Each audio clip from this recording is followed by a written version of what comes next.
The Rise of Skywalker is said to have many surprises and saga-wide implications in this movie that'll have a massive effect on not just The Force Awakens and The Last Jedi, but also the prequels and the originals in the Star Wars franchise. This is Mike Zero. If you guys are new to the channel, do make sure to subscribe to see future Star Wars content.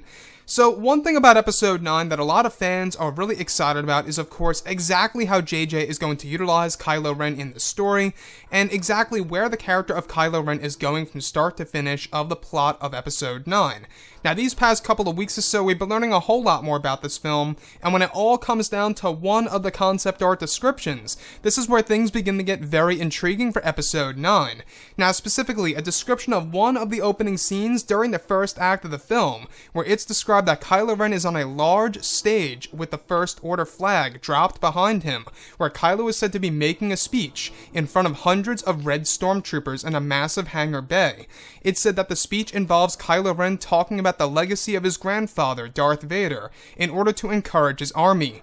It's said that in the background, the Knights of Ren are also on stage next to Darth Vader's charred armor that is pieced together, including the helmet like a scarecrow. General Pryde and Hux are said to be standing over to the left of Kylo as he makes his speech, while Kylo is shouting his speech about Darth Vader. It's said that the enlarged hologram of Lord Vader activates and projects in front of his army. Part of the speech is used by Kylo as a way of fulfilling his grandfather's plans. The last goes over Kylo ordering an entire army of his Red Troopers, who are all influenced by saving and continuing Vader's legacy. As the Red Troopers and their army leave, it's described that Hux is looking at Kylo in an angry way as he leaves with the Knights of Ren, as if Hux is planning some kind of plot against Kylo Ren. So let's go over a couple of parts about this. Now, we do know that Darth Vader is going to be used in the film as a looming figure, and almost like a figurative ghost. Not a literal ghost, but a figurative ghost. And what I like about that is that this is something that is really encouraging Kylo Ren as the supreme leader of the First Order, and really gives him a drive, you know? It really gives him a purpose in life to move forward and to work hard as a leader. And what I like about this is that this is J.J. Abrams really tapping into Vader's legacy and trying to protect it and expand it and bring it somewhere else that's really going to fulfill the character of Darth Vader. Now, let's talk about the Red Stormtroopers. Now, a couple of months ago, they were codenamed as the Sith Troopers. However, that eventually just transferred over to them just being the Red Troopers. We're not quite sure exactly what they're really going to be called, other than that they will be a big role in Episode 9. They are going to be the new troopers, if you will. They're going to take over the standard Stormtroopers. So, in case you guys did not know, they are also called the Red Fury in Star Wars The Rise of Skywalker. Very interesting name.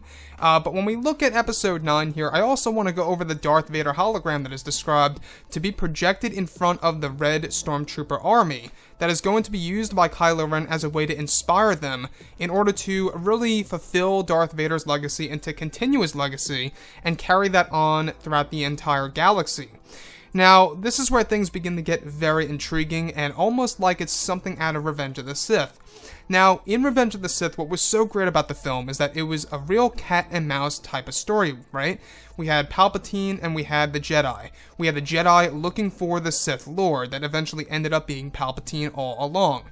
It was a cat and mouse game, really it was. And that's exactly what seems to be happening here between both Hux and Kylo Ren.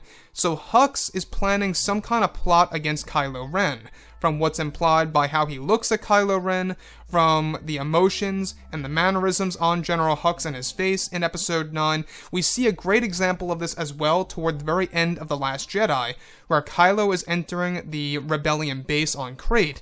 The last shot that we do see of Hux, he seems very angry at Kylo as well, almost as if he is planning something against him. So like I said, guys, there is some kind of cat and mouse element going on here in The Rise of Skywalker. So the last piece that I do want to go over is how the Knights of Ren are also on stage, not just General Hux, General Pryde, and Kylo Ren, and the Darth Vader charred armor, but also the Knights of Ren. Now, for the longest time, we've been hearing that the Knights of Ren are the individuals that actually lead the Red Stormtroopers below Kylo Ren. If Kylo Ren is not able to, the Knights then lead the Red Troopers, which is going to be a very interesting thing to see on the big screen. You know, because at the end of the day, we do know that the Knights are not Sith. They aren't entirely like Kylo, but they are dark side worshippers nonetheless, and one of the Knights actually holds a deep connection to one of the acolytes of the Beyond, and quite possibly the Dark Acolyte that will be used in Episode 9 within the third act of this movie.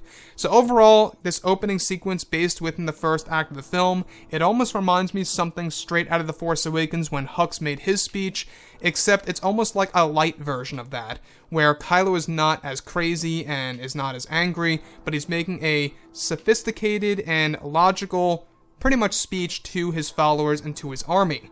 Anyways, guys, drop a comment below. Let me know what you think about all of this in the comments. And if you guys did enjoy the content for today, do make sure to drop a thumbs up on this video to support the channel. I thank you all so very much for the kind support, and I'll catch you guys next time.